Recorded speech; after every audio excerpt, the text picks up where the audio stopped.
3, 2, 1. On today's live daily news, the city manager reveals much about the controversy over police pay, a roping in the U.S. House, as well as right here in San Angelo this weekend. And we'll give you the rain totals for the day. Lots of rain today. Plus, Monica Ramos with Downtown San Angelo Inc. tells us about the biggest Halloween celebration in town. All this and more. I'm Joe Hyde, and this is Live.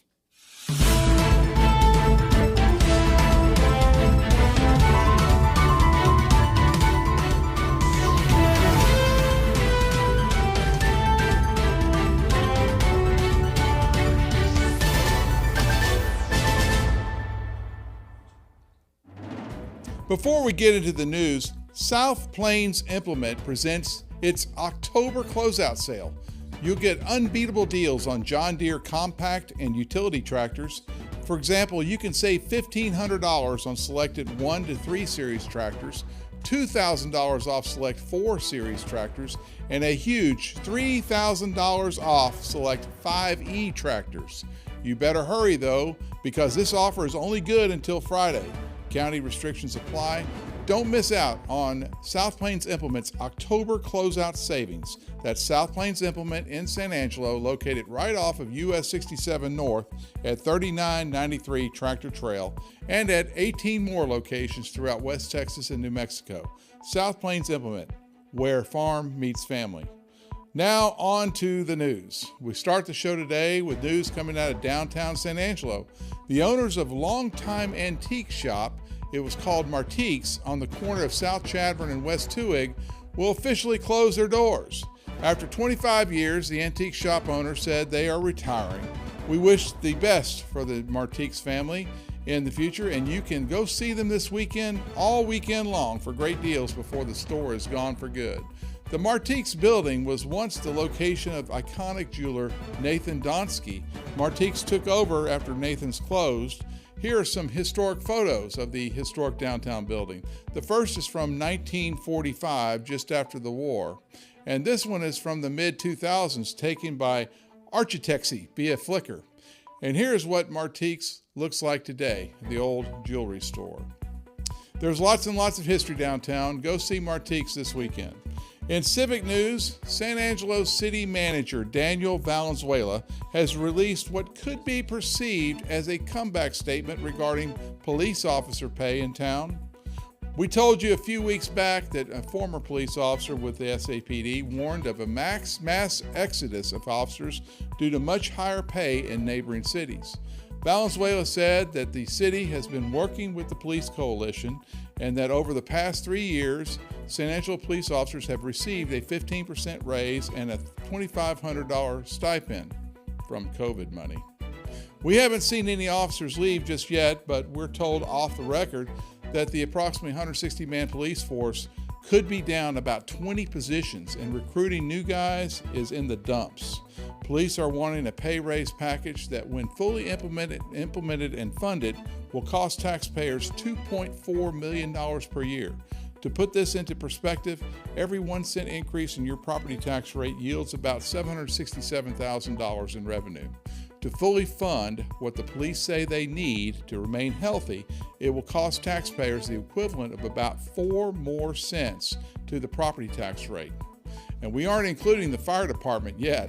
City property tax rates have been set at the maximum amount allowed by Texas law, that is, the amount that's allowed without a ballot referendum, and it's been so for the past few years. City property tax rates currently are about 70 cents per $100 in property value, down from about 77 cents last year.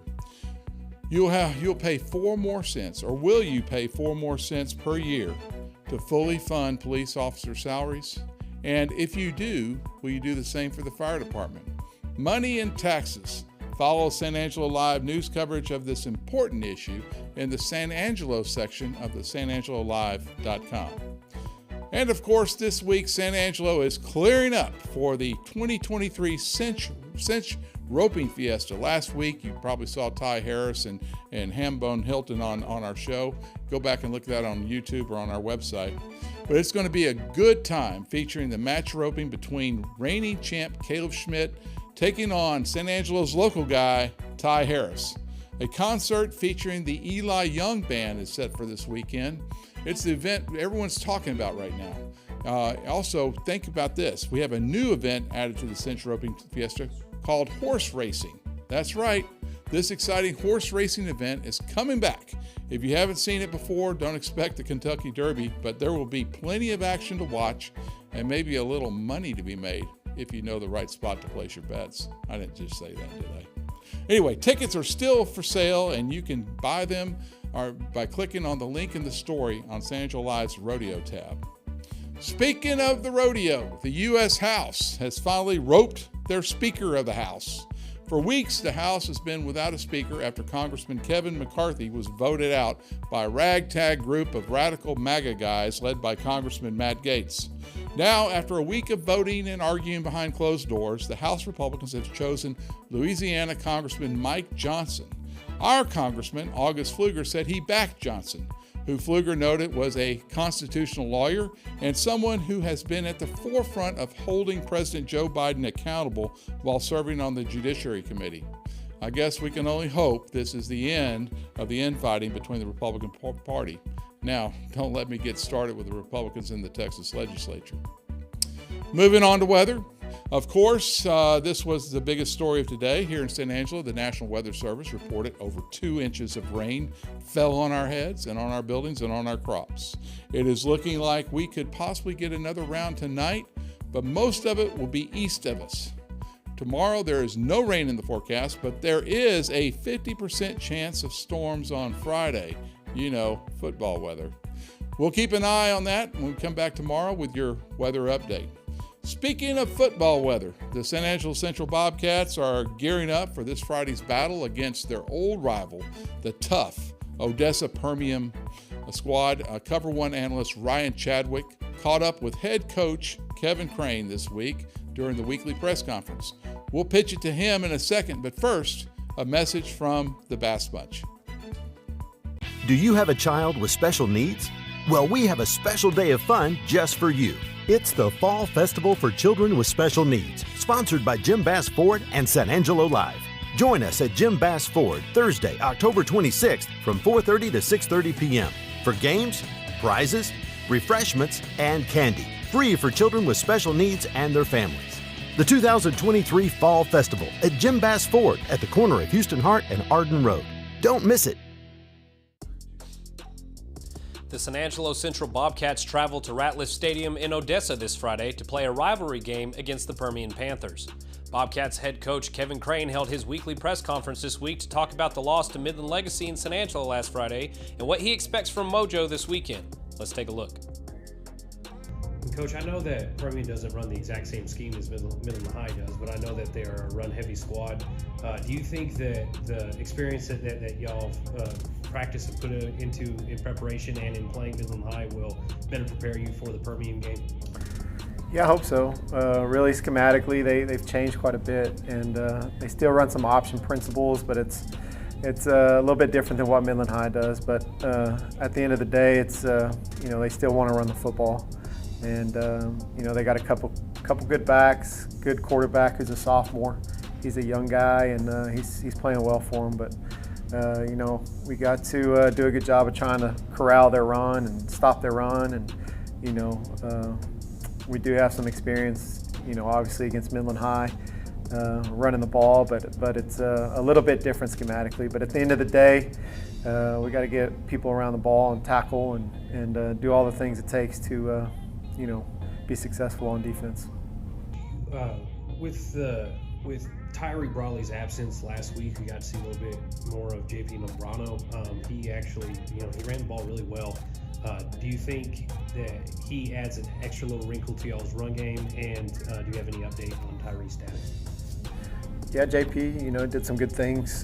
Got to make some improvement in his pass blocking and some things like that. But, he came in a tough situation, did a good job for us. And so, he's a guy that performed well in our scrimmage this year, and he's played a lot of special teams for us. And then, he got an opportunity to play quite a bit this last week. But, he's just a junior, so he's got another year, and so that's good, a good deal. And then, Tyree is hopefully going to be back this week. Still not 100%, but we hope to have him back this week. The Cats will have to be at their best on Friday if they hope to secure a district victory. It's been tough sledding so far for this young team this season, but with every game these boys play, the team improves overall. Go out and support these Bobcats this Friday. And of course, for more sports around the Concho Valley and beyond, be sure to tune in every day at sanangelolive.com/sports.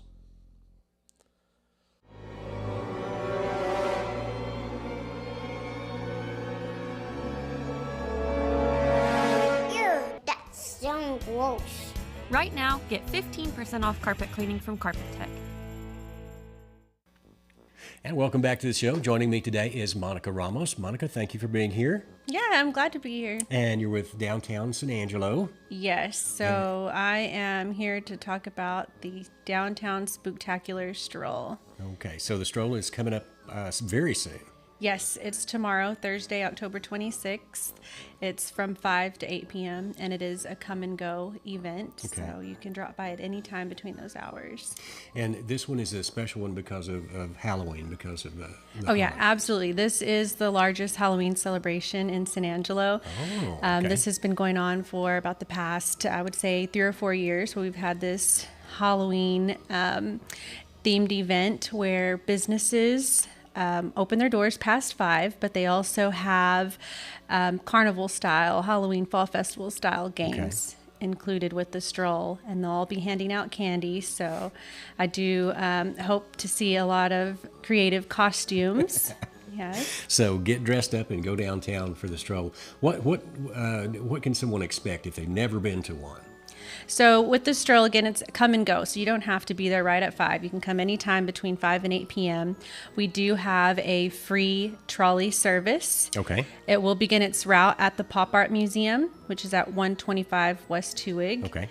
And the trolley begins its route at 5:15 p.m. and it makes its way around through each participating location, dropping off and picking up guests during the stroll.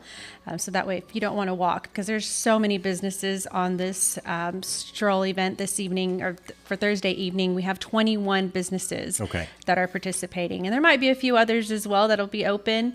So if you're not wanting to walk, you can hop on that trolley and utilize that service. And the businesses will have their products available for you to view. They'll have special discounts. That really is the main goal behind the stroll, is to introduce people to the products and services at these businesses. The merchants either have art galleries open, or they're serving drink or food discounts. So it's a fun, family-friendly event. And then, of course, the trick-or-treating and the candy is extra special. Okay.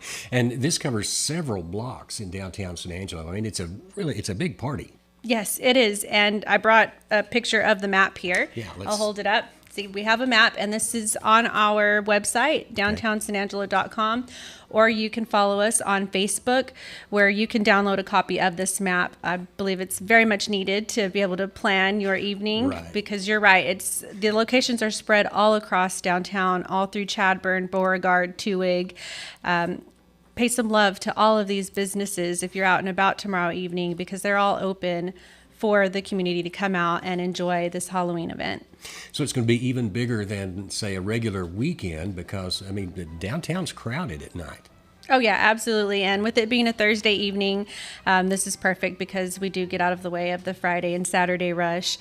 This is an evening specific for the stroll, and anyone that's traveling through downtown, if you're not being a part of the stroll, just be cautious of pedestrians, because there will be young individuals walking around with their parents as well, and so just take extra caution when you're driving around. Well, sounds great. We were talking earlier. Sometimes I forget stuff. Have I forgotten anything here? No, I don't think so. I mean, and especially with this being a stroll where we do want to bring guests to downtown and experience downtown, there's a good number of new businesses that are worth visiting. We have Lux 76, that's located on 113 East Concho Avenue. Okay. In Tela Vega on 17 South Chadburn. The Golden Hour Beauty Bar and Boutique. This is at 318 North Chadburn, the location where Burlap and Paisley used to be located at. Okay, all So definitely get to these locations and not only, grab some candy, but go inside and visit with the employees, visit with the staff, and get to know the business. It is. It's downtown San Angelo is a delight, and there's so many surprises there. And this is one really good way to go check them all out. Oh yeah, absolutely. It's fun. Again, it's family friendly. There's discounts. Some places even have raffles. There'll be live music. Again, games for the kids to play. It's all fun. Now that's Thursday the 26th, starting at 5. Yes, 5 to 8 p.m. 5 to 8 p.m. Okay. And we have more strolls throughout the year as well. Yeah. Unfortunately, the year's almost over, so we have one more. Actually, it'll be in December. Okay. We'll have another stroll coming up, and then next year you can also check back to our website or our Facebook page for any other events that downtown San Angelo will be hosting, and especially stroll events like this one. Well, that is a fantastic opportunity to showcase downtown and to see what's down there. So don't miss the Spooktacular stroll downtown tomorrow. That's be the 26th. And thank you for joining us, and come back and see us again. Absolutely. Thank you. All right. Thanks so much. Back to you guys. When it comes to unique pieces you can't find anywhere else, Kano's Diamonds and Coins is your one-stop shop. With over 24 years in the diamond and coin industry, Kano's Diamonds and Coins is West Texas's choice for diamonds, jewelry, coins, silver, and gold. Owner Bill Kano stands by his work and offers free consultations, including estate jewelry. Don't just trust anyone with your valuables. Come see the staff at Kano's at 1016 West Beauregard in San Angelo. This has been the Live Daily News Show. I'm Joe Hyde, and on behalf of everyone here at the San Angelo Live team, hope you had a great Wednesday, and we'll be back tomorrow. That's Thursday with more news. Don't forget, you can catch us on all the streaming platforms, Facebook, YouTube, Twitter, and also we're on podcasts. So you can get us on Amazon, Apple Podcasts, Spotify, Google Play, etc. Until tomorrow, I'm Joe Hyde. Thanks for watching.